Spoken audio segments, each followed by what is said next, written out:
Cuando compré la casa de mis sueños, mis padres me exigieron que se las diera como pago por haberme criado, así que les sonreí. Les mostré un folleto del mejor asilo de la ciudad y les dije que ya había pagado su primer mes como mi forma de agradecerles. He vivido 25 años de mi vida intentando ser el hijo que mis padres, Patricia y Jorge, siempre quisieron, ese que les debía todo y que, por supuesto, algún día los mantendría. Pero ese ciclo de mierda se acabó, y se acabó de la forma más rotunda que se me pudo ocurrir. Esto no es solo una historia, es el fin de una puta era. Siempre he sido un tipo bastante normal, nada de lujos, nada de excesos. Desde que me gradué de la universidad, me he roto el lomo trabajando en mi carrera, ahorrando cada centavo que podía mientras vivía en un apartamento minúsculo. Mi única meta, mi sueño más grande, era tener mi propia casa. No una mansión, ni una casa de esas de diseñador que ves en las revistas, sino un hogar. Un lugar con un pequeño jardín, un porche para sentarme por las tardes, y, sobre todo, un lugar que fuera completamente mío, que significara mi puta independencia. He sacrificado vacaciones, coches nuevos y la vida social que tenían mis amigos, todo para ver crecer mi fondo de ahorro para la entrada de la casa. Mi pareja, Natalia, ha sido mi roca en todo este proceso, siempre apoyando mi visión y aguantando mis hábitos de frugalidad sin quejarse. Hace 3 semanas, después de un proceso largo y tedioso, finalmente firmé los papeles. La casa era oficialmente mía, y la sensación de ver mi nombre en esas escrituras fue de pura euforia, una sensación que, por primera vez en mi vida, no estaba manchada por la expectativa de mis padres. Mis padres son, un caso. Su concepto del amor siempre ha estado atado a una lista de deudas. Siempre me recordaban lo que sacrificaron por mí, desde las clases de fútbol que nunca quise, hasta la universidad para la que ellos, según su versión, habían tenido que arruinarse. Cada logro mío era, en realidad, un logro de ellos. Cuando entré a una buena universidad, me dijeron que era gracias a su gran educación. Cuando conseguí mi primer trabajo, me dijeron que era el resultado de sus sabios consejos. Y siempre, siempre, venía la frase de que yo les debía. La presión psicológica era insoportable, y aunque me prometí que no me dejaría controlar, la culpa es una cosa muy jodida de la que no te puedes librar fácilmente. El gran momento llegó hace unos días. Les llamé, lleno de emoción, para contarles que la casa ya era mía. Esperaba un simple felicidades, quizás algo de entusiasmo, pero la respuesta fue un frío silencio. Natalia, que estaba a mi lado, me miró con una ceja arqueada, como si supiera lo que se avecinaba. Y no se equivocó.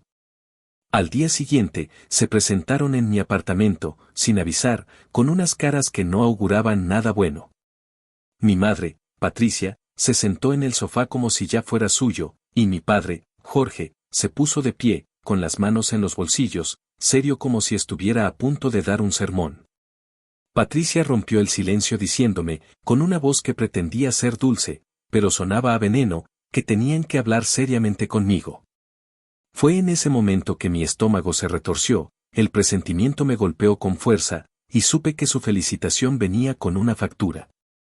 Mi padre tomó la palabra, con su voz solemne y autoritaria de siempre.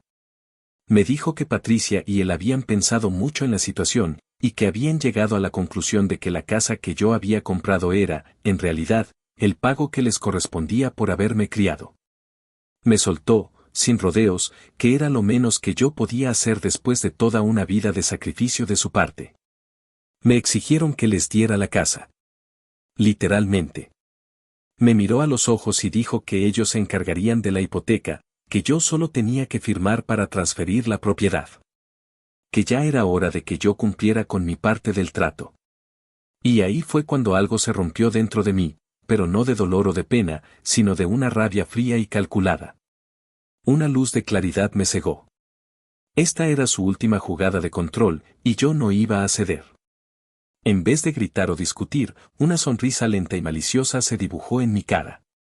Tenéis razón, les dije, y mi voz sonó extrañamente tranquila, es hora de que os pagué por haberme criado, de agradeceros por la vida que me habéis dado. Mi padre asintió, su cara se suavizó, creyendo que había ganado. Pero mi sonrisa se amplió. Saqué un folleto de mi escritorio y lo puse sobre la mesa, deslizándolo hasta que quedó frente a ellos. Era un folleto brillante de El Edén Dorado, un asilo de ancianos de puta madre, con jardines, piscina y un servicio de cuidados de primera. Un lugar que ellos siempre miraron por encima del hombro, diciendo que era para gente egoísta que se deshacía de sus padres. Ya he hecho el primer pago, les dije, he pagado el primer mes para que podáis mudaros y vivir cómodamente. Es mi manera de agradeceros. Ya no tenéis que preocuparos por mi casa, porque ya tenéis un nuevo hogar. Sus caras. Dios, sus putas caras de incredulidad y traición. Mi madre se levantó del sofá, con los ojos llenos de furia, y supe que la verdadera guerra acababa de empezar. Y estoy listo. Actualización 1. Han pasado 3 días desde la explosión en mi apartamento y la verdad es que el puto infierno se ha desatado por completo. La reacción inicial de mis padres, Patricia y Jorge, fue un espectáculo digno del mejor circo de la ciudad. Mi madre, con la cara descompuesta en una máscara de indignación y traición, se levantó de un salto, se abalanzó sobre la mesa y cogió el folleto de El Edén Dorado como si fuera un bicho asqueroso. Lo arrugó con tanta fuerza que sus nudillos se pusieron blancos y empezó a gritar, a chillar que yo era un monstruo, un hijo desagradecido, que cómo me atrevía a hacerles eso a la gente que me había dado la vida.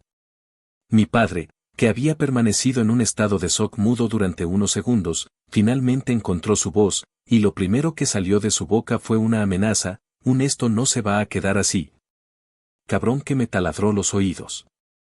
Me acusó de querer deshacerme de ellos, de intentar robarles su dignidad y, por supuesto, de ser el peor hijo que podría existir. Fue un torrente de palabras hirientes y acusaciones sin sentido que ya había escuchado antes, pero esta vez, con un nivel de desesperación y furia que nunca los había visto. Mientras gritaban y se quejaban, yo permanecí sentado en mi silla, observándolos con una calma que me sorprendió incluso a mí mismo. Natalia, que había llegado un par de minutos antes de que la bomba estallara, me miraba con una mezcla de preocupación y una pizca de admiración en sus ojos, supongo que porque ni ella se esperaba la magnitud de mi respuesta. Cuando mis padres hicieron una breve pausa para tomar aire, les dije, con una voz baja y controlada que parecía cortar el aire tenso de la habitación, que su actuación ya no me afectaba. Les recordé que ellos mismos me habían enseñado que la vida era una transacción y que yo solo estaba pagando mi parte, un trato que ellos mismos habían iniciado. Les dije que el primer mes en El Edén Dorado ya estaba pagado y que, si no querían aprovecharlo, la habitación se quedaría vacía y el dinero se perdería. Les di a elegir entre aceptar la realidad o seguir con su pataleta, pero que de ninguna de las dos formas iban a conseguir mi casa ni un céntimo de mi dinero. Eso los enloqueció todavía más. Mi madre lanzó el folleto arrugado a mis pies, llorando de forma dramática y preguntándome si era así como le agradecía por haberme limpiado el culo cuando era pequeño.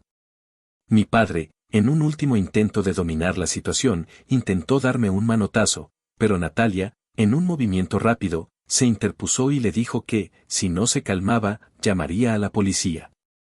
Se quedaron en shock por la intromisión de Natalia, y después de unos segundos de silencio tenso, decidieron que era mejor retirarse, pero no sin antes soltar una última amenaza al salir por la puerta. Que esto no había terminado y que me arrepentiría de lo que había hecho. Después de que se fueron, el silencio en el apartamento era ensordecedor. Natalia me abrazó, y solo entonces me di cuenta de lo mucho que me había tensado. Le conté la historia completa, desde los años de manipulación hasta la exigencia final por la casa, y ella me miró con una compasión genuina. Me dijo que había sido un acto valiente y necesario, y que, aunque el camino sería difícil, había hecho lo correcto para mi propia salud mental. Me ayudó a calmarme y a trazar un plan. Lo primero, me dijo, era protegerme. Así que, al día siguiente, lo primero que hice fue reunirme con un abogado, un tipo serio pero muy competente que me había recomendado un amigo. Le expliqué toda la situación, desde las exigencias hasta la respuesta del asilo de ancianos. El abogado se mostró muy claro conmigo, me dijo que mis padres no tenían ningún derecho legal sobre mi propiedad ni sobre mis finanzas. Y que la única forma de que pudieran joder era a través de la extorsión emocional o intentando meter a la familia de por medio. Me aconsejó que cortara toda comunicación con ellos y que cualquier intento de contacto, ya fuera por teléfono, por correo electrónico o a través de terceros, lo registrara todo. Me sentí mucho más seguro después de esa reunión, sabiendo que tenía las bases legales cubiertas. A pesar de todo, mi paz no duró mucho. Los días siguientes fueron un torbellino de acoso por su parte. Mi teléfono no dejaba de sonar con llamadas de números desconocidos y mensajes de texto llenos de insultos y súplicas que rozaban lo patético. Mi madre me enviaba correos electrónicos interminables en los que me hablaba de su corazón roto y mi padre me dejaba mensajes de voz en los que su voz pasaba de la amenaza a un tono lastimero, pidiéndome que entrara en razón. Afortunadamente, siguiendo el consejo del abogado, ignoré todo. Bloqueé sus números de teléfono, marqué sus correos como spam y no contesté a nada. Sabía que esto era solo el principio, que el verdadero reto vendría cuando intentaran involucrar a la familia, y, de hecho, ya había recibido un par de mensajes extraños de mi tía pidiéndome que la llamara. Lo que me confirmaba que ya estaban activando el plan B. No había vuelta atrás. La guerra estaba declarada y yo no tenía ninguna intención de rendirme, no después de todo lo que había luchado para llegar a este punto. La casa, mi casa, seguía esperando a que yo me mudara, y cada llamada perdida de mis padres solo me recordaba que cada día que pasaba sin ellos en mi vida era un día más cerca de la libertad total. Actualización 2. Han pasado varias semanas desde que el infierno se desató en mi apartamento, y lo que inicialmente fue un torbellino de acoso y amenazas se ha transformado en una guerra de guerrillas, con mis padres, Patricia y Jorge, utilizando a sus peones para intentar desgastarme. Como era de esperar, mi tía Clara, la hermana de mi madre y la principal chismosa de la familia, me llamó un día de estos. La reconocí de inmediato por el número de teléfono, pero respondí de todos modos, sabiendo que era inevitable. Su voz sonaba falsamente dulce, pero podía notar la tensión detrás de cada palabra. Me soltó, sin rodeos, que mi madre había estado muy mal, llorando sin parar, y que mi padre estaba decepcionado más allá de toda medida por la forma en que yo los había tratado. Me dijo, con un tono condescendiente, que estaba siendo un ingrato y que mis padres solo querían lo mejor para mí, y que mi obligación como hijo era cuidarlos en su vejez. Con total calma, y con el mismo tono que usé con ellos, le expliqué a mi tía la historia completa, desde la exigencia descarada de que les diera la puta casa que me había costado años de sudor y lágrimas, hasta su negativa a siquiera considerar la posibilidad de que yo no fuera su puta pensión. Le dije que mis padres no estaban tristes por mi traición, sino por no haber conseguido lo que querían, y que la única razón por la que se estaban quejando era porque por primera vez en mi vida, les había dicho que no. Hubo un silencio del otro lado de la línea, y luego mi tía tartamudeó algo sobre tener que colgar. No volví a saber de ella. Este patrón se repitió con un par de primos lejanos y un viejo amigo de mi padre, pero en cada caso, una vez que les exponía la cruda realidad de su egoísmo, se quedaban sin argumentos y me dejaban en paz. Mientras ellos se dedicaban a su patética campaña de desprestigio, Natalia y yo pusimos en marcha la segunda parte de mi plan. Después de bloquear todos sus intentos de contacto y de asegurarme de que mi abogado me respaldara, me dediqué a formalizar la estancia de mis padres en el Edén Dorado. Fui a visitar el lugar una segunda vez, pero esta vez con la intención de cerrar el trato. Me recibió la directora de admisiones, una mujer llamada Elena, que me mostró el apartamento que había reservado para ellos. Era un espacio de puta madre, limpio, luminoso y con su propio balcón con vista al jardín principal. Tenía una pequeña cocina, una sala de estar y un baño completamente equipado. Era un lugar digno y cómodo para que cualquiera viviera, y el simple hecho de que mis padres lo despreciaran solo por su orgullo me daba una satisfacción profunda. Le expliqué a Elena, de una forma muy diplomática, que mis padres eran un poco reacios a la idea de la vida asistida y que yo quería facilitar su transición lo más posible, así que me encargaría de todos los detalles. Firmé los papeles, pagué los primeros 3 meses por adelantado, porque sabía que se negarían a pagar un solo centavo, y confirmé la fecha de la mudanza. El sentimiento de firmar esos documentos, de saber que estaba asegurando su futuro sin atarlos a mi propio presente, fue uno de los momentos más liberadores de mi vida. La directora me aseguró que su equipo estaba más que preparado para lidiar con familiares difíciles y me dio las llaves del apartamento para que yo pudiera ir a dejar algunas cosas de antemano.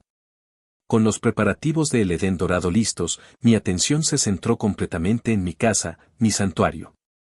Natalia y yo empezamos a comprar los muebles, a pintar las paredes y a convertir ese espacio vacío en un verdadero hogar. Fue en ese proceso donde me di cuenta de la verdadera paz que había ganado. Cada decisión que tomaba, desde el color de la pintura hasta la mesa que íbamos a comprar, era mía.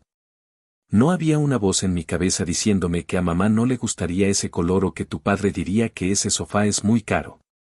Era pura, bendita libertad. Ya no era un hijo endeudado, era un hombre libre en su propia casa. Aunque la fecha de la mudanza de mis padres se acercaba rápidamente y sabía que la explosión final aún estaba por llegar, la tranquilidad que sentía al ver cómo mi vida tomaba forma sin la sombra de su control era inmensa. Sabía que el momento de enfrentar la verdad final estaba a la vuelta de la esquina, pero por primera vez en mi vida, no sentía miedo. Estaba preparado. Actualización 3. Han pasado exactamente 3 meses desde que mis padres se fueron de mi casa y el silencio, ese glorioso y bendito silencio, sigue siendo la banda sonora de mi vida. La última vez que escribí, estaba a punto de ejecutar la fase final del plan, y la verdad es que fue un puto circo. Como ya les había contado, con Natalia planeamos todo para que el traslado a El Edén Dorado se hiciera en un solo día, sin previo aviso para evitar más resistencia de la que ya sabía que habría. El día de la mudanza, un camión de mudanza se estacionó frente a la casa de mis padres, y el equipo empezó a entrar a sacar las cosas que yo había designado para el asilo, principalmente su ropa, algunas fotos y objetos personales. Afortunadamente, mis padres estaban en el supermercado, lo que nos dio una ventana de tiempo perfecta para preparar todo. Sin embargo, no conté con que mi madre, en su paranoia, instaló una cámara en la entrada. Recibí una llamada de mi padre, Jorge, con su voz estallando de furia, gritando que qué coño estaba haciendo, que iba a llamar a la policía por allanamiento de morada. Le dije que no había nada ilegal en lo que estaba haciendo, que el asilo estaba pagado y que les estaba ayudando a trasladarse. Colgó la llamada y 5 minutos después, mis padres aparecieron con su coche a toda velocidad. El espectáculo que se montó no tuvo precio. Mi madre, Patricia, se bajó del coche como una furia desatada, con los ojos inyectados en sangre. Empezó a gritarle al equipo de mudanzas que pararan, que lo que estaban haciendo era un crimen. Mi padre se me acercó, con la cara roja, y me empujó, preguntándome si era así como le agradecía por haberme dado todo. La verdad es que ese empujón me dolió más que todos sus insultos, pero no me moví. Les recordé que les había avisado, que yo les había ofrecido una solución digna y que ellos, con su egoísmo, se habían negado. Les dije que no iban a vivir en mi casa y que esa era la única verdad que tenían que saber. Patricia intentó detener a los trabajadores de mudanzas, aferrándose a las cajas, llorando y diciendo que yo los estaba echando a la calle. Natalia, con su calma característica, les explicó a los vecinos que estaban mirando el escándalo que lo que estábamos haciendo era un traslado planeado y que mis padres estaban, tristemente, en una fase de negación. Afortunadamente, había advertido a la empresa de mudanza sobre la posible resistencia y se mantuvieron profesionales. Tras horas de gritos, insultos y lágrimas de cocodrilo, y con las cosas básicas de mis padres ya en el camión, los metí en su coche, que mi padre condujo con el rostro pálido y la mandíbula apretada. Yo me fui en mi coche con Natalia, siguiéndolos hasta el Edén Dorado. La directora, Elena, nos esperaba con una sonrisa tranquila y, en una última demostración de su profesionalidad, los recibió como si nada hubiera pasado. Mis padres se negaron a hablar con ella, pero yo le entregué las llaves del apartamento, las copias de los papeles de pago y les expliqué el historial de su resistencia. Elena me aseguró que se encargaría de todo y me dijo que me fuera tranquilo. Mis padres, por su parte, se negaron a bajar del coche. Viendo que la situación no iba a mejorar, me despedí de Natalia y me fui. Cuando estaba a punto de coger el coche, Patricia, desde la ventana del coche, me miró con una mirada de un odio tan puro que me heló la sangre. Me susurró, casi sin voz, que me arrepentiría, que yo había destruido a la familia y que no la perdonaría nunca. No le respondí. Simplemente subí a mi coche y me fui. Ahora, después de 3 meses, la vida es muy diferente. Mis padres están en el Edén dorado y, aunque Elena me manda reportes de sus quejas constantes, no me he vuelto a comunicar con ellos. Han intentado contactar a Natalia, a mi tía y a mis primos para decir que soy un hijo sin corazón. He bloqueado todos sus números y he cortado contacto con aquellos familiares que se pusieron de su lado. Al principio fue difícil, pero ahora, la paz es inmensa.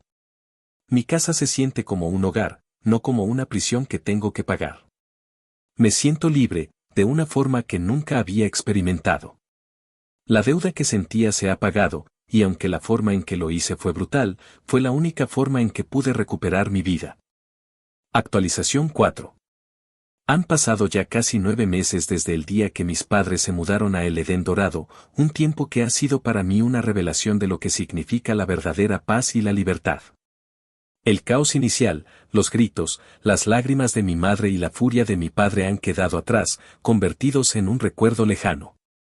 Me mudé a mi casa poco después del traslado, y por fin pude empezar a vivir, a respirar sin la opresión constante de su control. Natalia y yo pintamos las paredes de la sala de un azul claro que a mis padres les habría parecido demasiado frío, y compramos un sofá en el que nos hundimos cada noche, disfrutando del silencio que tanto añoraba. Mi casa se ha convertido en mi santuario, un lugar donde cada decisión es mía y de nadie más. A pesar de la distancia, la guerra no terminó de golpe, simplemente cambió de forma. Después de que se dieron cuenta de que no podían contactarme directamente, mis padres se dedicaron a hacer de la vida de Elena, la directora de El Edén Dorado, un infierno. Elena me ha estado informando de sus quejas constantes, sus amenazas de demandar y sus intentos de convencerla de que los dejara irse. Sin embargo, Elena, que ya tenía experiencia con personas así, se mantuvo firme. Les recordó que la estancia había sido pagada por mí, su hijo, y que cualquier cambio tenía que pasar por mí. Me dijo que mi padre, Jorge, intentó argumentar que su dignidad estaba en juego y que no podían vivir en un lugar al que ellos no habían elegido. Pero ella simplemente le respondió que era un lugar de primera y que era un regalo de su hijo. Eso, me aseguró Elena, lo dejó sin palabras. Lo que me ha contado es que, poco a poco, la resistencia se ha ido desvaneciendo. Mi madre, Patricia, se ha vuelto la reina de los chismes en su piso, y mi padre pasa la mayor parte del tiempo jugando al ajedrez con otros residentes. El minigolf, del que me burlé el día que se fueron, se ha convertido en la nueva obsesión de mi padre, y Elena me dijo, con un tono divertido, que se queja más por un golpe fallido que por su situación familiar. Es jodidamente irónico que hayan encontrado la comodidad en un lugar que tanto despreciaban, y me demuestra una vez más que su orgullo era más grande que cualquier necesidad que tuvieran. En cuanto al resto de la familia, la situación se ha ido resolviendo sola. Después de que mis padres fracasaran en su intento de movilizar a todos, la mayoría de mis tíos y primos se han mantenido al margen.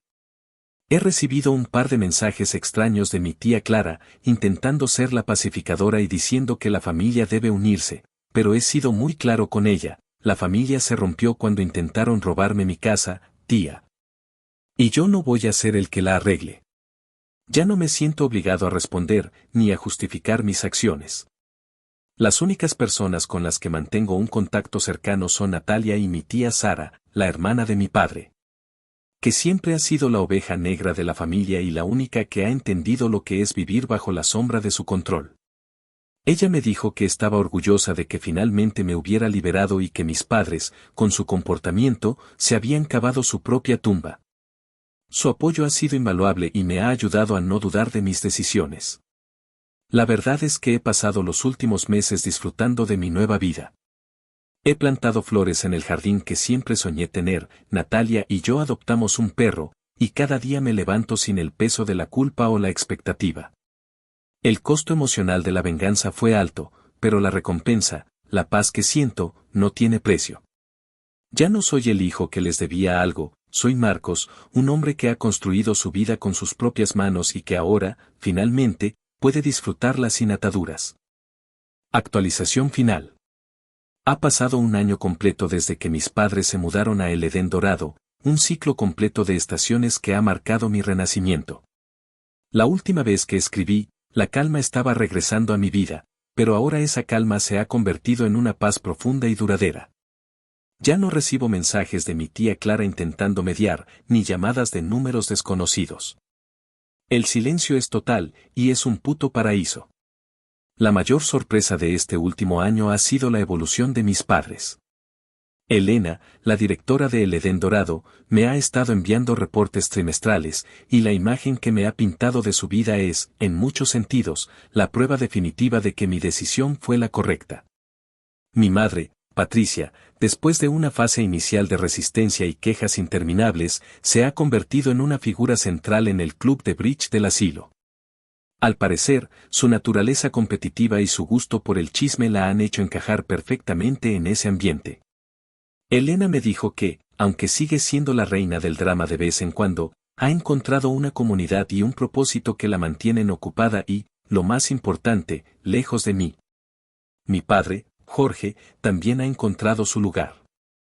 Su obsesión con el minigolf ha crecido hasta el punto de que ahora organiza pequeños torneos para los otros residentes e incluso ha ganado un par de ellos. Un día, Elena me envió una foto de él sonriendo, sosteniendo un trofeo de plástico. Era la primera vez que lo veía realmente feliz en años, una felicidad que no estaba ligada a controlarme o a su ego. Al parecer, la vida sin tener que preocuparse por las finanzas, con comidas preparadas y con un calendario lleno de actividades, les ha sentado de puta madre. El asilo se ha convertido en su hogar, en su comunidad, y la ironía sigue siendo el sabor más dulce de esta historia. Natalia y yo nos hemos adaptado completamente a nuestra nueva vida. La casa, que alguna vez fue el catalizador de todo este drama, es ahora el hogar de nuestros sueños. Hemos terminado de amueblarla, de decorar cada rincón con un amor y una intención que no habrían sido posibles bajo la sombra de mis padres.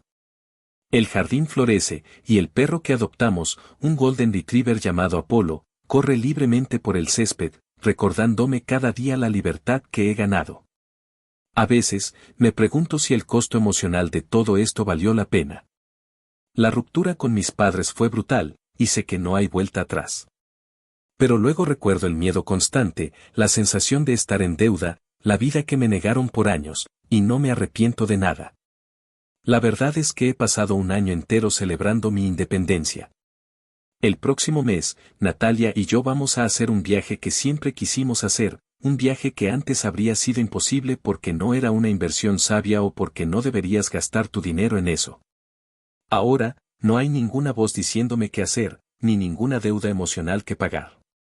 La deuda está saldada, y aunque la forma de pago fue poco convencional, me devolvió lo más valioso que tenía, mi vida.